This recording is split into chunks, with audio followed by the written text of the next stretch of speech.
Friends, welcome back to my channel. So in this session, I will tell you some of the important MCQ Java questions which might come in the examination. इस session में मैंने इस PDF में मैंने कुछ ऐसे questions add करे हैं जो कि प्रीवियस एग्जामिनेशन में आए हैं, प्रीवियस बोर्ड एग्जामिनेशन में जो क्वेश्चंस आए हैं, plus this session will cover the solution for the sample question paper also. So please do watch this video till the end, okay? So let's begin. Coming on to the first MCQ question, which is which operator is the unary operator? Okay, चार option given है. पहला है ये question mark, फिर है plus plus और फिर है ये एंड ऑपरेटर.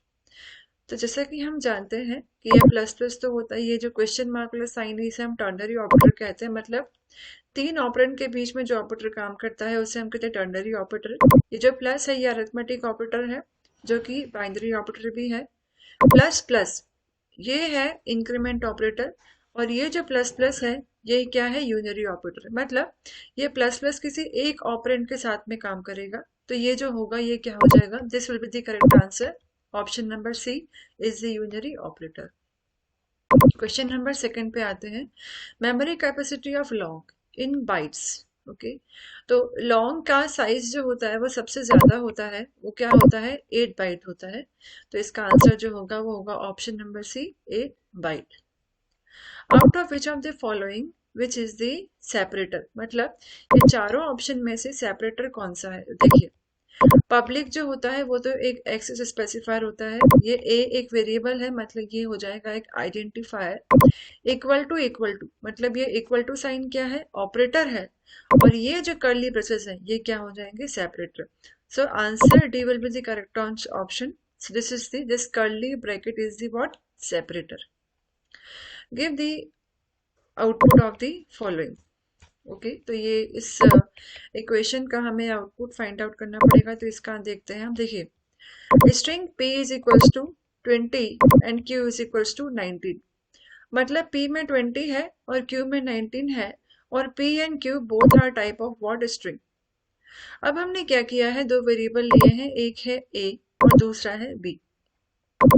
ये a क्या कर रहा है, इस स्ट्रिंग को कन्वर्ट कर रहा है इंटीजर में.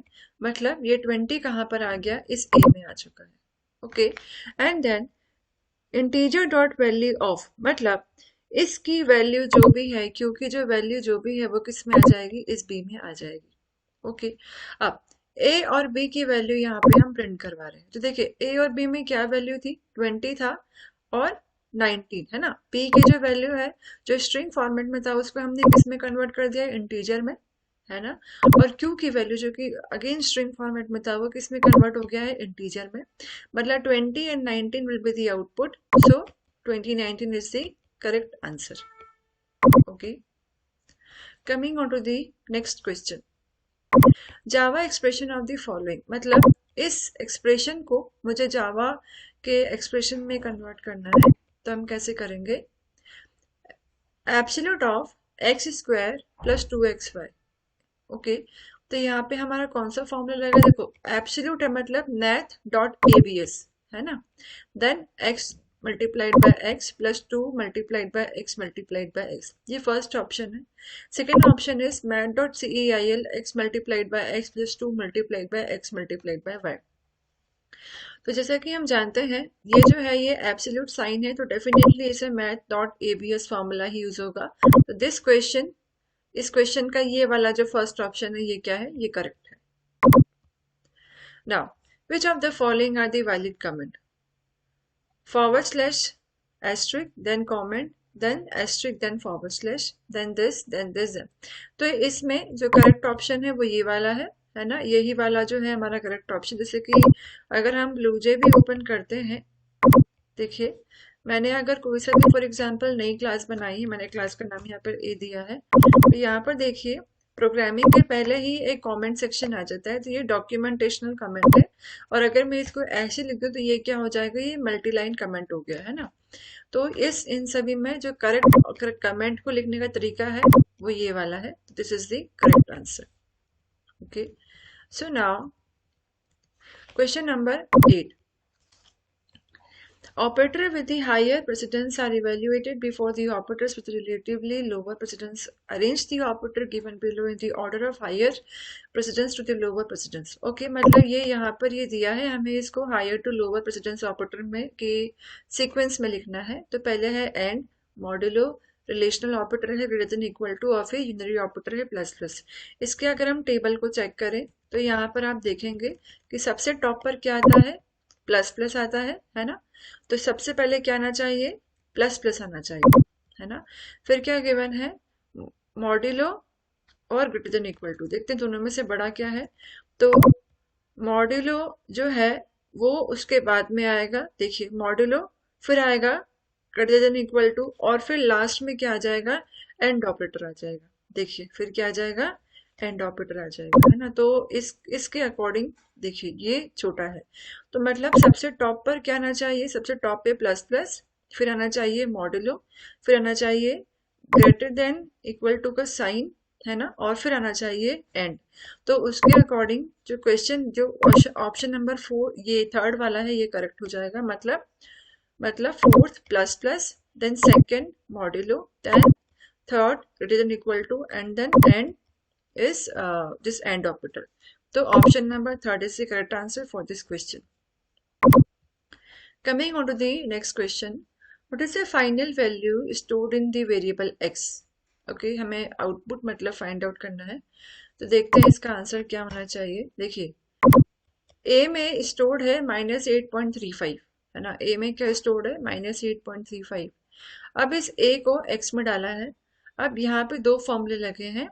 सबसे पहले हम ब्रैकेट को सॉल्व करेंगे. तो ब्रैकेट में है मैथ डॉट फ्लोर ऑफ ए.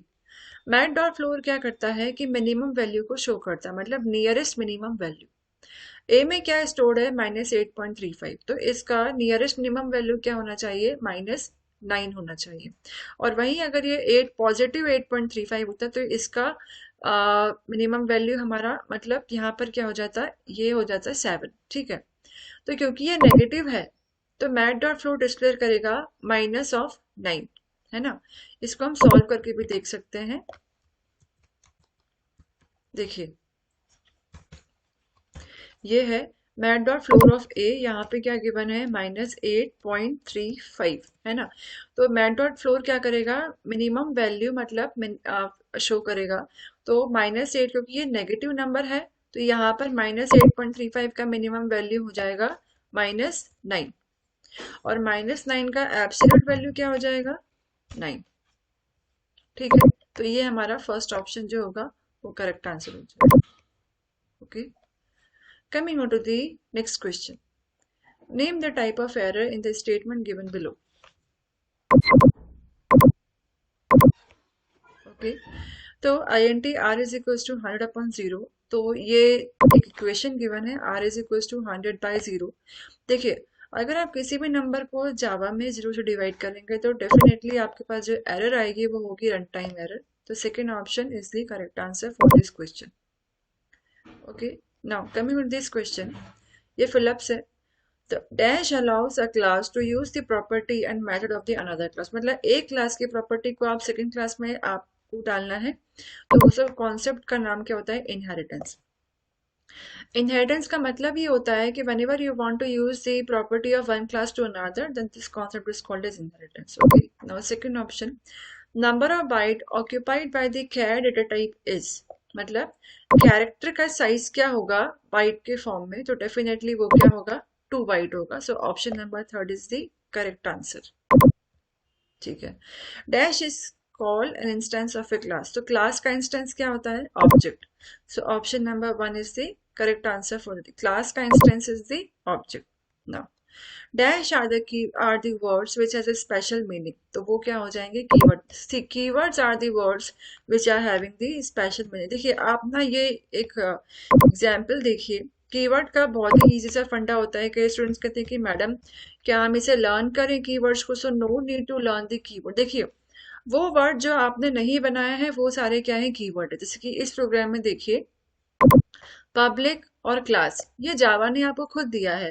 ये वर्ड्स जावा ने दिए हैं जिसके खुद के मीनिंग है. तो ये क्या होंगे, कीवर्ड हो गए. ये ए जो है ये आपने बनाया है तो ये कीवर्ड नहीं है.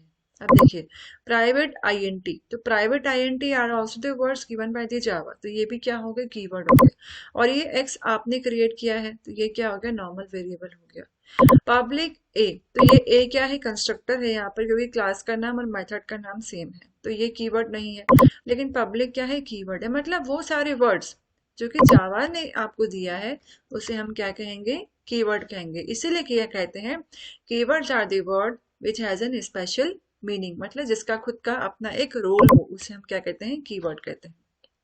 अब देखिए method that accepts an string without any space, मतलब वो मेथड जो कि स्ट्रिंग को ले रन टाइम पर विदाउट एनी स्पेस, तो वो मेथड कौन सा होगा, चार ऑप्शन गिवन है, next, next line, next and and none of above.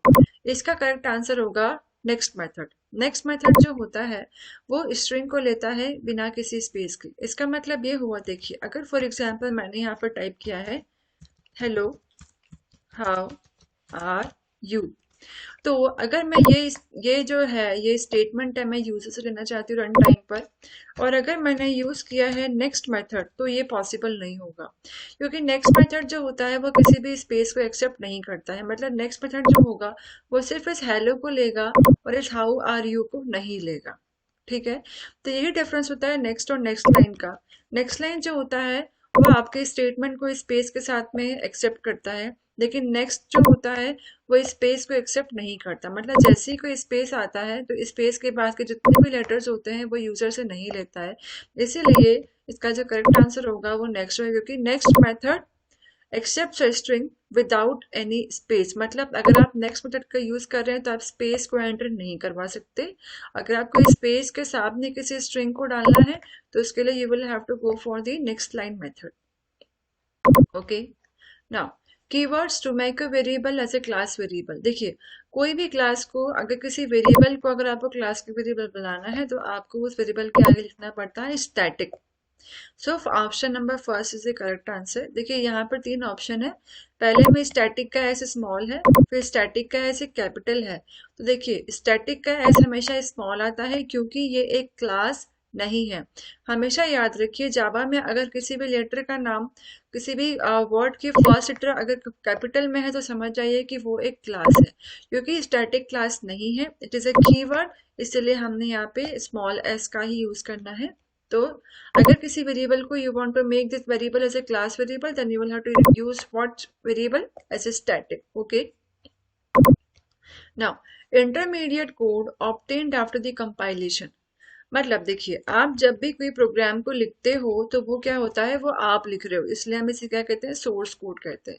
जैसे ही आप इसे कंपाइल करते हो तो ये सोर्स कोड कन्वर्ट हो जाता है बाइट कोड में।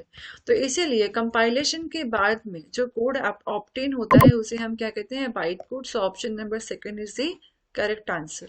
अब देखिए method which has the same name of a class and don't have any kind of return type, so definitely it is what, constructor। Constructor is the method which is having the same name. देखिए इस example में देखिए class का नाम क्या है, ए है, और ये कंस्ट्रक्टर है और इसका नाम भी क्या है, ए है, और इसके आगे कोई सा भी रिटर्न टाइप नहीं है, मतलब जैसे कि हमने यहाँ पे कोई भी रिटर्न टाइप यहाँ पर नहीं लगाया है। तो इसका मतलब क्या हुआ कि ऐसा मेथड जिसका कोई रिटर्न टाइप ना हो और जिसका नाम क्लास के नेम से सेम हो उसे हम क्या कहते हैं, कंस्ट्रक्टर। तो option number first will be the correct answer. Okay, now the statement to stop the execution of a construct, तो वो क्या हो जाएगा, ब्रेक। ब्रेक स्टेटमेंट, कंस्ट्रक्टर का मतलब यहाँ, कंस्ट्रक्ट का मतलब यहाँ पर ये हुआ कि कोई ब्लॉक है, मतलब फॉर एग्जांपल आपने इफ कंडीशन लगाया है, उसका एक ब्लॉक है, आप चाहते हो कि एक कोई कंडीशन आपने दी और अगर वो सेटिस्फाई हो जाए तो वो वहीं पे रुक जाए, तो आप ब्रेक स्टेटमेंट से वो एग्जीक्यूशन जो है वो स्टॉप हो सकता है। So option number second will be the right answer. Okay, invoking a method by passing the object of a class is termed as, मतलब अगर आप किसी फंक्शन में ऑब्जेक्ट को पास करते हो, ओके, तो उस कॉन्सेप्ट को हम क्या कहेंगे, तो उसे हम कहते हैं कॉल बाय रेफरेंस। मैंने कॉल बाय रेफरेंस का वीडियो बनाया है जिसमें कि मैंने एक प्रोग्राम बनाया है, मैंने बताया है कि कैसे आप कॉल बाय रेफरेंस को जावा में अचीव कर सकते हो with the help of objects. Okay, so you can watch that video also to clear this concept. So correct answer is call by reference, मतलब अगर आप कॉल बाय रेफरेंस आपके programming में अचीव करते हो तो वो किसके थ्रू होगा, by passing object into the function. State true और फॉल्स। अब आते हैं ट्रू और फॉल्स के ऊपर। Okay, byte is a non primitive data type, so no it is wrong, so it is what, false. Byte जो होता है वो प्रिमिटिव डेटा टाइप होता है। अब इसको सॉल्व करते हैं। This is not equal to, okay, तो देखिए 2 is greater than 3, so is 2 is greater than 3, no, false. And 4 is greater than 6, so it is also false. False and false will be what? False. और false का opposite क्या हो जाएगा, true. तो answer क्या हो जाएगा, ट्रू। इसको हम ऐसे अगर सॉल्व करें, मैं यहीं पर सॉल्व कर रही हूँ, देखिए यहाँ पर इसको सॉल्व करते हैं। ये है नॉट इक्वल टू, ठीक है। अब देखिए टू, क्या टू की वैल्यू 3 से बड़ी है, नहीं, तो ये क्या हो गया, फॉल्स, ठीक है। एंड क्या 4 की वैल्यू 6 से बड़ी है, नहीं, तो ये भी क्या हो गया, फॉल्स। और फॉल्स एंड फॉल्स क्या होता है, फॉल्स ही होता है, तो यहाँ पे क्या हो गया, फॉल्स। और फॉल्स का अपोजिट क्या हो गया, ट्रू।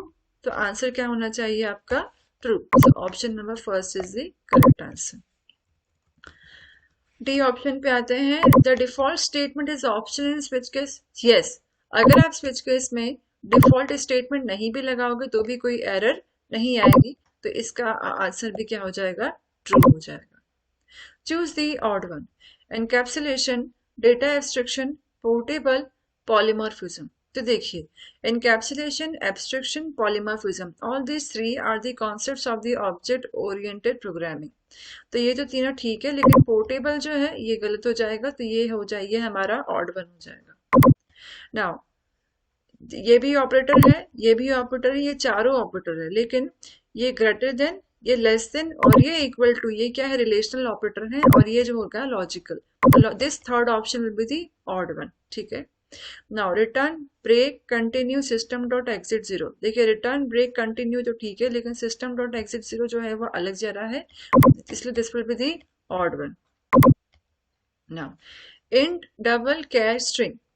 तो इन डबल कैर ये सारे प्रिमिटिव डेटा टाइप हो जाएंगे, तो इसलिए स्ट्रिंग जो हो जाएगा वो गलत हो जाएगा, तो ये ऑड वन में जा रहा है, okay. Now plus, modulo, divide and और। देखिए प्लस अरिथमेटिक ऑपरेटर है, मॉड्यूलो भी अरिथमेटिक ऑपरेटर है, डिवाइड भी अरिथमेटिक ऑपरेटर है, लेकिन और क्या है, ये लॉजिकल ऑपरेटर है, तो ये जो है ये ऑड वन में चला जाएगा। Now give the output of the following questions. देखिए ये वाला क्वेश्चन देखिए, x plus is equal to x plus plus plus plus plus x plus minus minus x plus x, where the value of x is 5। इसमें तीन output given है, 29, 28 और 26। तो इसको मैंने सॉल्व करके रखा है। देखिए पहले मैंने इसको सिंप्लीफाई करा है, तो x is equal to x plus then x plus plus और फिर ये पूरा एक्सप्रेशन, फिर मैंने इसकी वैल्यू पुट करी है। x की वैल्यू क्या है, 5 है, तो क्या हो जाएगा 5, मतलब ये वाला x की value 5, then 5, then plus plus plus x, मतलब इंक्रीमेंट ऑफ x। ये प्री इंक्रीमेंट है, तो क्या हो जाएगा 5 प्लस 1 इज 6, और पोस्ट इंक्रीमेंट आपका पेंडिंग था, तो 6 plus 1 will be what, 7, okay. अब माइनस माइनस x, मतलब जो 7 जो x की वैल्यू है उसमें आपको 1 माइनस करना है, तो 7 माइनस विल बी व्हाट, 6, तो यहाँ पे क्या आ गया 6, देन प्लस x, तो x में क्या प्रेजेंट है, 6 है, तो अगेन प्लस 6, ओके। तो इसका फाइनल जो सोल्यूशन है वो क्या आ रहा है, 29 आ रहा है, तो इसीलिए यहाँ पर क्या आ गया, answer is 29 is correct. Next question पर आते हैं, इसका आउटपुट फाइंड आउट करना है। If a is greater then b, okay, system dot out dot println a plus b, system dot out dot println a multiplied by b। इस code में देखिए यहाँ पर कर्ली ब्रेसेस का यूज नहीं किया है। अब हमें आउटपुट फाइंड आउट करना है। a की वैल्यू गिवन है 5 और b की वैल्यू गिवन है 7, तो क्या a की वैल्यू b से बड़ी है, नहीं, 5 is not greater than b, तो ये वाला जो स्टेटमेंट है ये एग्जीक्यूट नहीं होगा, और ये वाला स्टेटमेंट है वो एग्जीक्यूट हो जाएगा। तो 5 की वैल्यू क्या है, a की वैल्यू क्या है, 5 है, और b की वैल्यू क्या है, 7 है, सो 5 multiplied bye 7 is equals to what, 35, so option number second is the correct answer। अगर आप ब्रेसेस नहीं लगाते हो, अगर आप ब्रेसेस नहीं लगाते हो तो उसके नीचे की ही कंडीशन जो होगी वो इफ में काउंट होती है। मतलब देखिए क्योंकि यहाँ पे ब्रेसेस नहीं लगाया है, मतलब मैं ये कह रही हूँ यहाँ पे ऐसा नहीं लगाया है, इसीलिए ऐसे केस में क्या होता है, जो कंडीशन इफ के बिल्कुल या आपके ब्लॉक के बाद जो होती है, उसी को कंपाइलर अज्यूम करता है। मतलब इस केस में कंपाइलर ऐसा अज्यूम करेगा, मतलब अगर कंडीशन आपकी ट्रू हुई तो ही ये कोड एग्जीक्यूट होगा, और अगर कंडीशन फॉल्स हुई तो ये कोड एग्जीक्यूट होगा, है ना। अगर ब्रेसेस नहीं लगाए हैं तो कंपाइलर का कुछ ऐसा कोड दिखेगा। इसीलिए जब भी ब्रेसेस नहीं होते हैं तो उसके बाद इमीडिएट जो स्टेटमेंट होता है वो एग्जीक्यूट होता है, और उसके बाद जो स्टेटमेंट होता है वो एल्स पार्ट में एज्यूम किया जाता है। क्योंकि यहाँ पे कंडीशन फॉल्स है, इसलिए ये सेकंड स्टेटमेंट इम्प्लीमेंट होगी, जो कि एक एल्स पार्ट का होगा। क्योंकि यहाँ पे ब्रेसेस नहीं लगाया है, इसलिए कंपाइलर इस सेकंड स्टेटमेंट को एज ए एल्स एज्यूम करेगा। ओके, इस क्वेश्चन पर आते हैं। String x is equals to, मतलब x जो है वो स्ट्रिंग टाइप का है, ठीक है।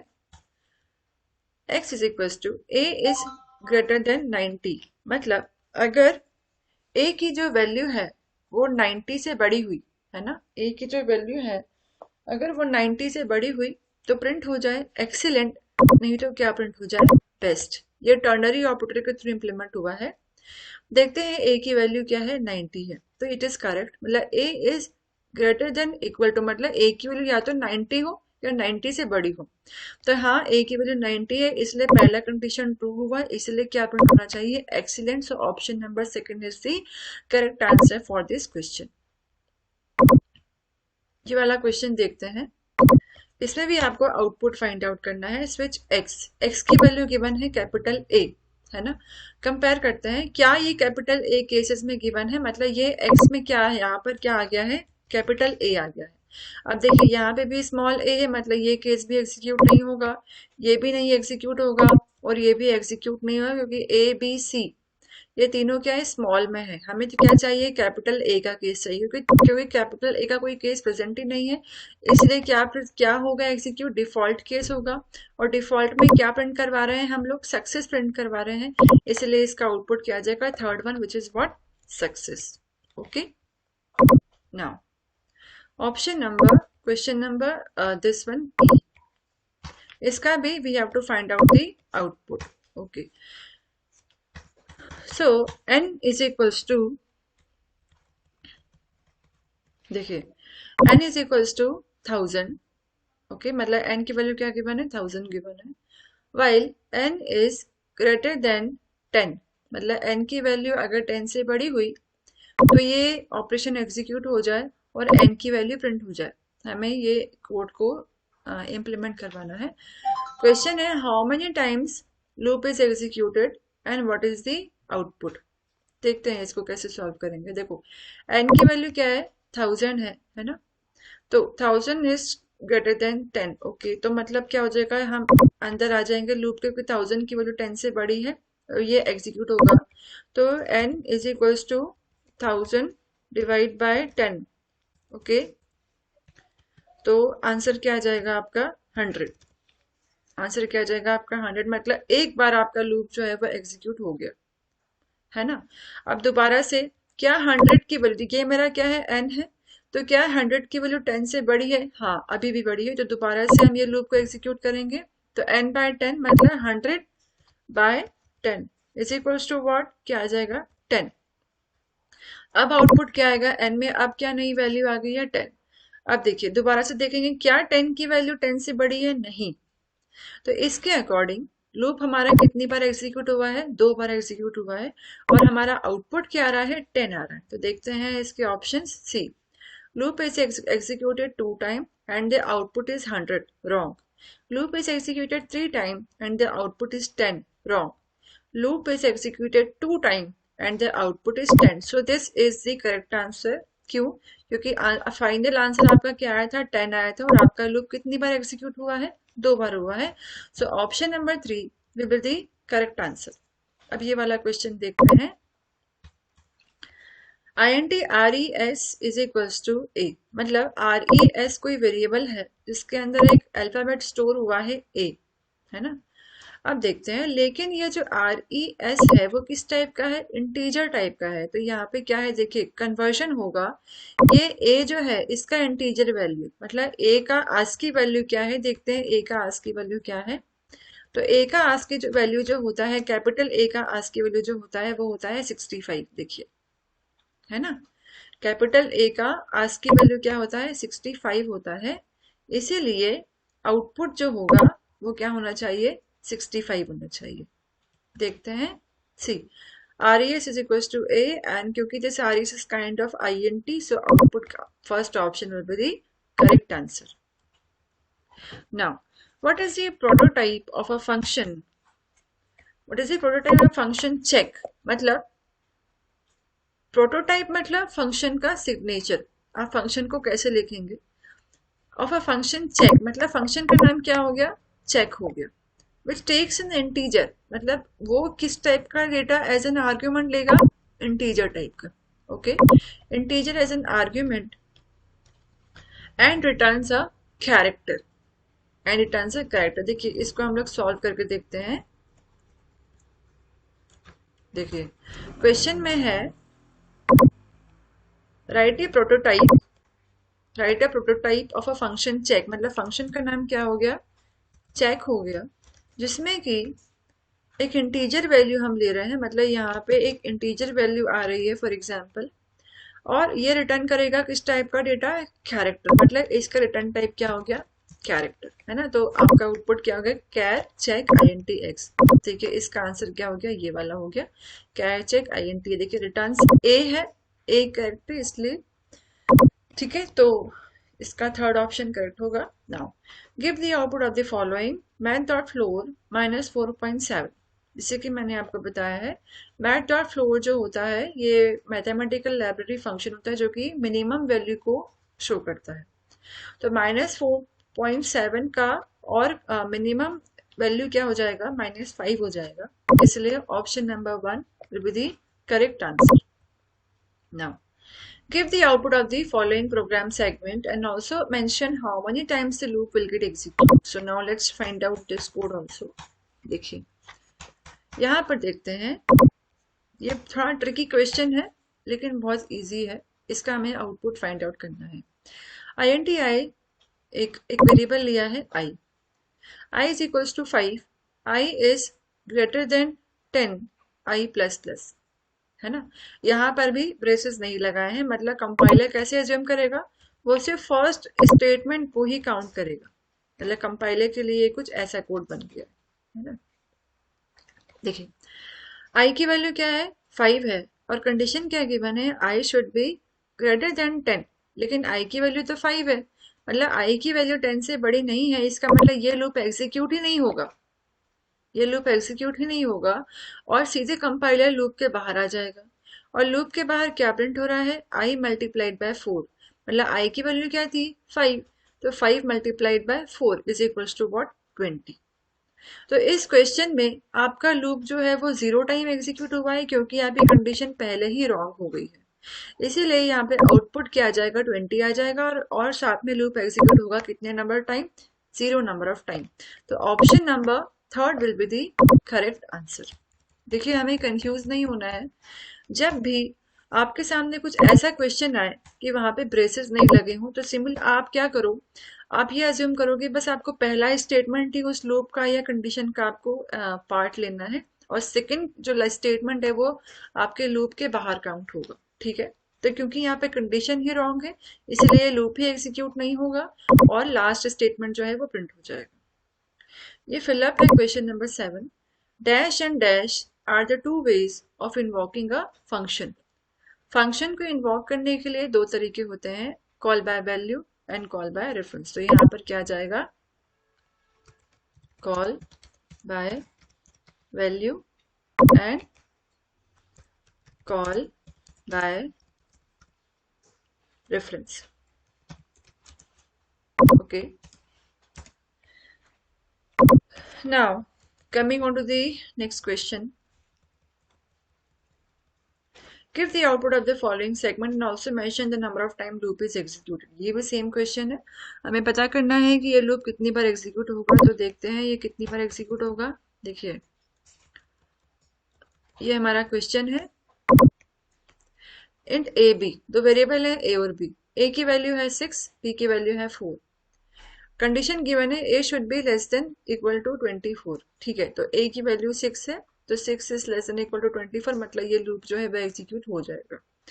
And A is equal to A plus 6, इसको यहाँ पे एग्जीक्यूट भी करते हैं। देखिए क्या ए की वैल्यू 24 से छोटी है? हाँ है, तो ये कोड एग्जीक्यूट हो जाएगा। जब ये एग्जीक्यूट होगा तो क्या हो जाएगा? ए मॉड्यूलो बी, तो ए मॉड्यूलो बी मतलब 6 मॉड्यूलो 4। ओके, मतलब हम 6 को जब 4 से डिवाइड करेंगे तो रिमाइंडर क्या आ जाएगा? 2, है ना। तो ये जो कंडीशन है ये ट्रू नहीं हुई, क्योंकि इसका रिमाइंडर 0 नहीं आया है ना। ये कंडीशन ये है कि अगर ए को बी से डिवाइड करोगे और रिमाइंडर अगर 0 आ गया तो आपको इस लूप के बाहर निकलना पड़ेगा। क्योंकि 0 नहीं आया है तो हमारा ये जो है, हम ये को प्रिंट कर, मतलब हम इस लूप को एक बार और चलाएंगे तो A modulo B is equals to 2। Okay, तो आउटपुट में यहाँ पर क्या हो जाएगा? अभी फाइनल में ए को हम प्रिंट करवाएंगे जो कि क्या हो जाएगा? 6 हो जाएगा। ठीक है, तो ये हमारे ए की वैल्यू क्या हो गई? यहाँ पर अभी भी 6 ही है। ओके, नाउ 6 अब इंक्रीमेंट होगा, A is equal to A plus 6, मतलब 6 की ए की वैल्यू क्या हो गई? यहाँ पर 12 हो गई। ठीक है, now is 12 is less then 24? Yes, अभी भी ए की, तो 12 की वैल्यू 24 से छोटी है, ए की वैल्यू अभी भी छोटी है 24 से, तो हम दोबारा से ये लूप एग्जीक्यूट करवाएंगे और यहाँ पे हो जाएगा ए मॉड्यूलो बी। अब ए की नई वैल्यू क्या है? 12 है, सो 12 को जब हम 4 से डिवाइड करेंगे तो रिमाइंडर क्या आ जाएगा? 0, मतलब ये लूप यहीं पे ब्रेक हो जाएगा। तो इसके अकॉर्डिंग आपका आउटपुट होना चाहिए 12, और ये जो लूप है ये कितनी बार एग्जीक्यूट हुआ है? 2 बार, है ना। तो इसका हम देखते हैं आंसर। तो answer number first is the correct answer, 12 and 2 time, मतलब आउटपुट आएगा 2, और ये कितनी बार चला है लूप? 2 बार चला है। Now give the output of the following.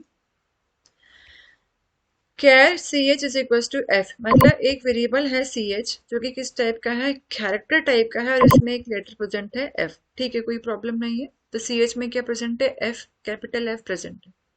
अब हमने क्या किया है? एक वेरिएबल लिया है m जो कि किस टाइप का है? इंटीजर टाइप का है, और हमने इस m में इस ch को डाल दिया, मतलब ये ch में जो f था वो अब यहाँ पर आ गया है।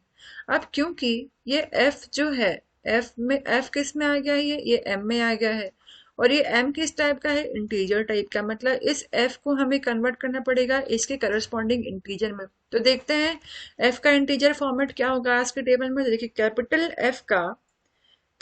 F का इंटीजर फॉर्म क्या होता है? 70 होता है। ठीक है, मतलब इस m में क्या हो गया? 70, है ना।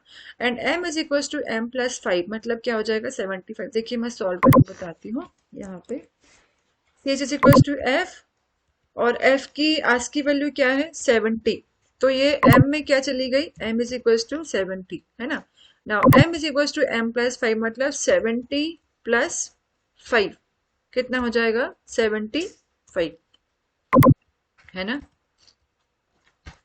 ठीक है, तो m की वैल्यू क्या होगी? 75, है ना। अब प्रिंट करवा रहे हैं m और ch को, तो m में क्या है? 75 है, और ch में क्या था? f था, तो आउटपुट में क्या आ जाएगा? 75 होगा और f होगा। देखिए, तो ऑप्शन नंबर थर्ड जो है वो करेक्ट हो जाएगा, है ना। The value of m is what? 75, and the value of ch is what? f, तो आउटपुट क्या आ जाएगा? 75 एंड f। ओके, आगे बढ़ते हैं नेक्स्ट क्वेश्चन की ओर। Name the type of error, syntax, run time और logical error in the each case. तो ये पहला है और ये दूसरा है, हमें इसका एरर बताना है। तो math dot S Q R T 36 -45, है ना।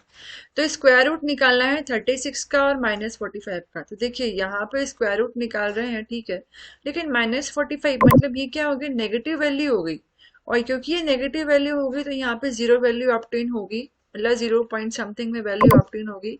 इसीलिए यहाँ पे जो एरर आएगा वो किस टाइप का आएगा? रन टाइम एरर आएगा, है ना।